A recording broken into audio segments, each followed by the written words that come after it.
Every year, thousands of people, young and old, go missing in the national forest under baffling circumstances. Most are found alive, but are usually in very strange states of mind or don't remember a thing. Sometimes they're missing clothes, or they're found in places where they physically could never reach. These cases of mysterious disappearances are known as the Missing 411. Hey guys, my name is Cosmic, and today I want to talk to you about the FAE and the correlation they have to the Missing 411 cases. There are many theories out there about what causes these odd disappearances, and one that I noticed has been discussed more recently is the FAE theory. So for those of you who don't know, the FAE are found in many cultures' folklore as spiritual beings who protect the earth and reside in natural areas.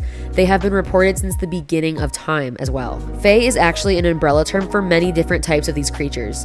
Fairies, elves, gnomes, unicorns, pixies, phoenixes, and mermaids are just a few of the entities that fall under the term FAE. I know you're probably thinking that I'm crazy for believing in such beings, but these spiritual entities are extremely sacred to the earth, and as a pagan, I work with them very closely. Just like humans, there are good FAE and bad FAE.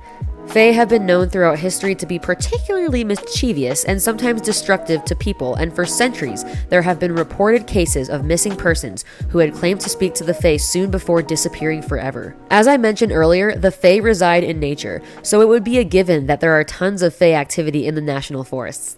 I mean, if I were a fairy, miles of undisturbed wilderness would sound pretty good to me. Lots of these missing persons are found alive, but are found in very unlikely, almost miraculous areas and circumstances. For example, many years ago, there was a young girl who went missing in the Grand Canyon. She was gone for almost 3 days, and when the search and rescuers found her, she was sitting on a rock, perfectly intact, and seemed completely unbothered by the fact that she had been missing for several days.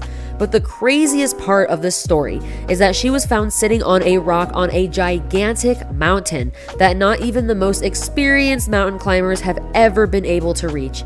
There is no way that this child could have climbed this mountain, let alone in 3 days.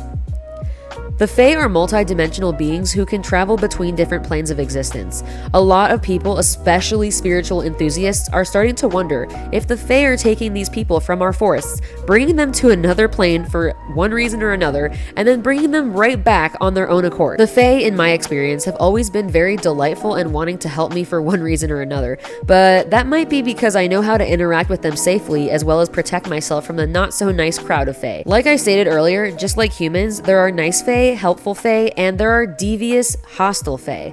Many people, especially those who are not well versed on FAE etiquette, can easily fall victim to a deceitful or ill-intended entity. But there's another weird part of the Missing 411 phenomenon. A lot of the people who go missing are children or disabled individuals. Personally, I think the FAE are more attracted to children than adults, and by attracted, I mean they can connect a lot more easily with children or those with childlike mindsets.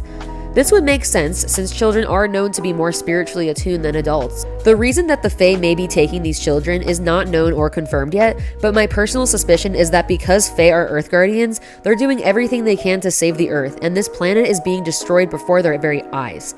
Lots of people turn a blind eye to global warming, and maybe the FAE are performing these stunts to try to send us a message.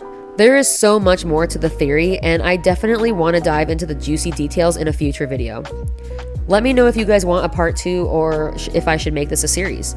Thank you all so much for watching, and don't forget to subscribe so you don't miss another upload. Peace out!